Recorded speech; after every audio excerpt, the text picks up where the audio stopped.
India forum आपका स्वागत है। लाइक एंड सब्सक्राइब कर दीजिए। तुर्की ने इंडिया के ऊपर बैन लगा दिया है। ये कोई पॉलिटिकल बैन नहीं है। ये क्लोज डोर तुर्की के संसद में एक जो डिस्कशन होता है उसमें कहा जाता है कि एज अ इंडिया जो डिफेंस के बहुत ही ज़्यादा प्रोडक्ट इंपोर्ट करता है। आपको पता ही है दुनिया के 3 जो सबसे ज़्यादा इंपोर्टर है डिफेंस जो वेपन्स इंपोर्ट करते हैं उसमें इंडिया का नंबर सेकंड नंबर पर आता है सऊदी अरबिया के बाद। तो इसके आगे तुर्की कोई भी डिफेंस प्रोडक्ट इंडिया को बेचने वाला नहीं है। ब्लैंकेट इंडिया के ऊपर उसने एक बैन लगा दिया है। अब ये बैन तुर्की ने क्यों लगाया है इंडिया के ऊपर, ये थोड़ी समझने की जरूरत है।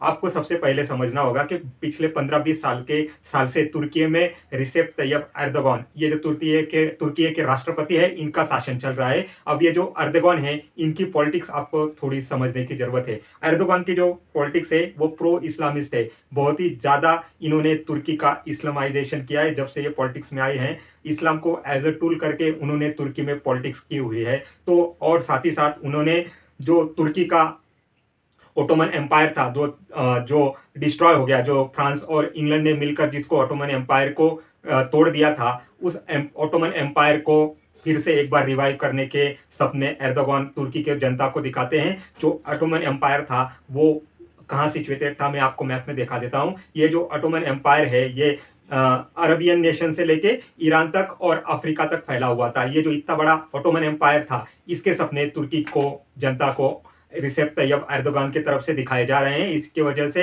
ईरान हुआ या सऊदी अरेबिया हुआ या अफ्रीकन कंट्री जो कि ओटोमन एम्पायर में इसके कभी गुलाम हुआ करते थे, वो तुर्की के ये जो राष्ट्रपति हैं इनसे बहुत ही ज़्यादा खफा रहते हैं, बहुत ही ज़्यादा नाराज रहते हैं। तो ये जो एर्दोगान की एक पॉलिटिक्स है जिसमें वो खलीफा बनना चाहते हैं तुर्की के, और वो साथ ही साथ मुस्लिम उम्मा जो 56 इस्लामिक संगठन का एक देश होता है, एक सीट होती है, उसके खलीफा बनना चाहते हैं ताकि वो इस्लामिक नेशन को गाइड कर सके और इस्लामिक नेशंस का जो है नेतृत्व कर सके। ये बहुत ही बड़ा सपना देखते हैं तुर्की के जो राष्ट्रपति है एर्दोगान।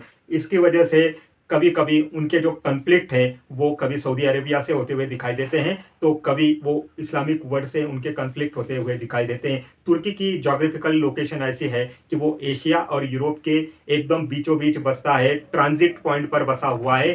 ब्लैक सी और नीचे मेडिटेरियन सी, इसके बीचों बीच बसे होने की वजह से एशिया और यूरोप को कनेक्ट करने वाले सी में या बाय रोड में तुर्की का इंपॉर्टेंस बहुत ही ज़्यादा बढ़ जाता है। साथ ही साथ तुर्की जो है नाटो का भी मेंबर है। नाटो जो एक मिलिट्री समूह है जो कि रशिया के खिलाफ खड़ा किया गया है, वो उसकी वजह से उसको highly technology, new technology, cutting edge technology तुर्की को मिलते रहते हैं, जिसकी वजह से तुर्की ने अपने डिफेंस प्रोडक्ट में बहुत ही ज़्यादा ग्रोथ की हुई दिखाई देती है। चाहे वो फाइटर प्लेन हो, चाहे वो ड्रोन इंडस्ट्री हो, या चाहे वो हथियार बनाने की, रॉकेट्स बनाने की इंडस्ट्री हो। तुर्की ने आधुनिक जो वेपन्स है, न्यू टेक्नोलॉजी के वेपन्स जो हैं वो बहुत ही ज़्यादा मात्रा में बनाए हुए हैं और बहुत ही ज़्यादा एक्सपोर्ट भी पूरे दुनिया के देशों में कर रहा है, जिसकी वजह से इंडिया भी उसमें से एक खरीदार होता है। 2020 में इंडिया 5 नेवल शिप का कॉन्ट्रैक्ट तुर्की के एक कंपनी को देता है, लेकिन तुर्की का जो एंटी इंडिया स्टैंड है उसकी वजह से 2022 में इंडिया ये कॉन्ट्रैक्ट जो तुर्की के कंपनी को दिए होते हैं इसको निरस्त कर देता है, इसको स्क्रैप कर देता है,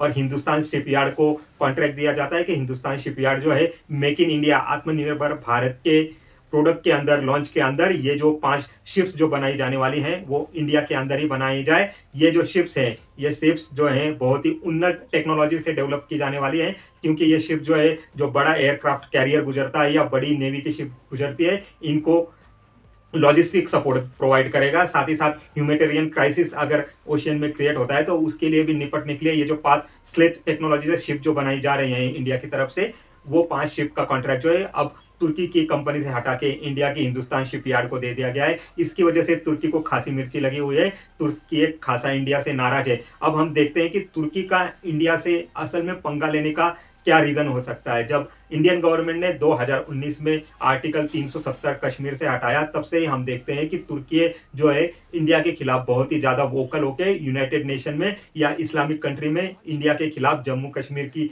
आवाज बन के पाकिस्तान का साथ देते हुए दिखाई देता है। उसने यहाँ तक यूनाइटेड नेशन में कहा है कि जम्मू कश्मीर जो है एक खुली जेल है जहाँ पर इंडियन डिफेंस फोर्सेस और इंडियन आर्म फोर्सेस कश्मीर की जनता के ऊपर अन्याय कर रही हैं। यही एक उनका जो स्टैंड है इंडियन गवर्नमेंट को पसंद नहीं आया। इंडियन गवर्नमेंट ने तुर्की को बहुत समझाने की कोशिश की। इवन तुर्की में जो पिछले साल भूकंप हुआ था, अर्थक्वेक हुआ था, उसमें इंडिया ने बहुत ही मदद हेल्प तुर्की को प्रोवाइड की थी ताकि इंडिया के और तुर्की के संबंध बेहतर हो पाए। उनके जो संबंध ये जो बिगड़ते जा रहे हैं इसको अच्छे तरीके से फिर से एक बार पटरी पर लेके जाया जाए। लेकिन तुर्की ने कश्मीर का और पाकिस्तान का राग अलापना कभी नहीं छोड़ा। वो डिफरेंट मंच पर, फोरम पर इंडिया के खिलाफ और पाकिस्तान के सपोर्ट में आवाजें उठाते रहता है। इसी की वजह से इंडिया को भी एक सर्टन स्टैंड लेना पड़ा, क्योंकि तुर्की के कंपनी को कॉन्ट्रैक्ट देना इसका मतलब है इंडिया के डिफेंस इंडस्ट्री को या इंडिया के खुद के एक डिफेंस को चैलेंज करना होगा, क्योंकि यही जो टेक्नोलॉजी है पाकिस्तान के साथ तुर्की जो है शेयर कर सकता है, जिसकी वजह से इंडिया के डिफेंस सेक्टर में या इंडिया की नेवी इंडस्ट्री में एक चैलेंज क्रिएट हो सकता है अगर ट्रांसफर टेक्नोलॉजी हो जाती है। और पाकिस्तान को इंडिया की जो इंटेलिजेंस है, जो शिप्स के जो टेक्नोलॉजी होती है वो पता चल जाती है, तो पाकिस्तान जो है इंडिया के अगेंस्ट इसका यूज कर सकता है। इसी की वजह से इंडिया भी तुर्की के अगेंस्ट एक स्टैंड क्रिएट करता है, एक प्लेटफॉर्म पर जाता है। इंडिया जो है अपनी सांठगांठ, अपनी दोस्ती तुर्की के जो दुश्मन है ग्रीस से बढ़ाना चालू करता है। ग्रीस के साथ इंडिया जो है नेवल एक्सरसाइज करता है, साथ ही साथ तुर्की के साथ इंडिया एयर एक्सरसाइज भी करता है।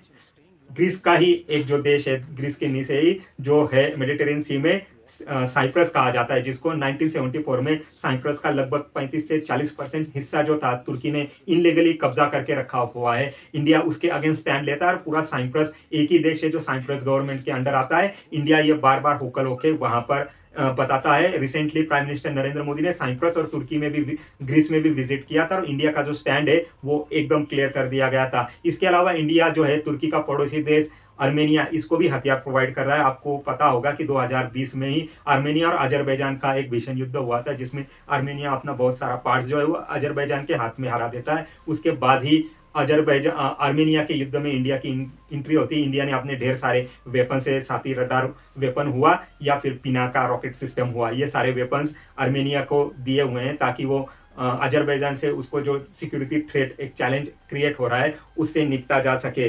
अब हम देखते हैं कि तुर्की जो है इंडिया के लिए इतना क्यों इंपॉर्टेंट हो जाता है। इंडिया ने एक ड्रीम प्रोजेक्ट, अपना एक शिपिंग रूट डिसाइड किया हुआ है, जिसको कहा जाता है India middle east economic corridor, जो कि मुंबई से, गुजरात से होते हुए यूएई जेबेल अली पहुंचता है, वहां से सऊदी अरबिया होते हुए, इजराइल के हाइफा पोर्ट से होते हुए सीधा ग्रीस में जाके यूरोप को रीच करता है। क्योंकि इंडिया रेड सी में हुती रिबल्स के द्वारा, सोमालिया के पायरेट्स द्वारा जो सुएज कैनल का एक रूट होता है उसको अवॉइड करना चाहता है, क्योंकि वहां पर बहुत ही ज्यादा सिक्योरिटी थ्रेट क्रिएट होता है, जिसकी वजह से इंडिया वो पूरा रूट को अवॉइड करके एक नया यूरोप में पहुंचने वाला एक रूट डेवलप करना चाहता है, ताकि कम समय में और बहुत ही जल्दी इंडिया के जो प्रोडक्ट है वो यूरोप पहुंच सके और यूरोप के जो प्रोडक्ट है वो इंडिया में आ सके। इसमें ग्रीस एक डेस्टिनेशन होता है। ग्रीस से पहले हमने तुर्की पर विचार किया था कि तुर्की से ये रूट को निकालते हैं, पर तुर्की का जो इंडिया के अगेंस्ट ये जो स्टैंड है, खासकर ये जो तुर्की के राष्ट्रपति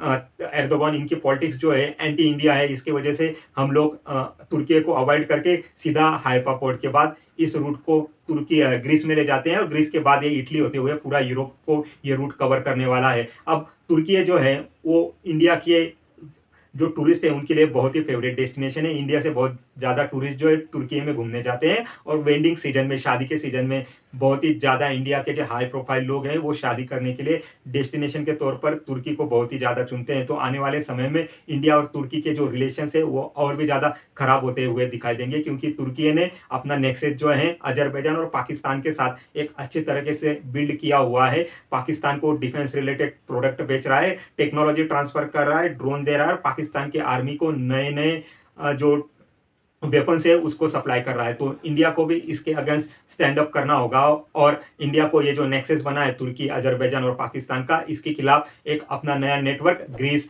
साइप्रस और आर्मेनिया, फ्रांस, इन देशों के साथ मिलकर बनाना होगा। तभी इंडिया जो है तुर्की, पाकिस्तान और अजरबैजान का ये जो नेक्सेस है इसको तोड़ पाएगा। आप मेरा channel transmedia forum like, subscribe कर दीजिए। Thank you very much.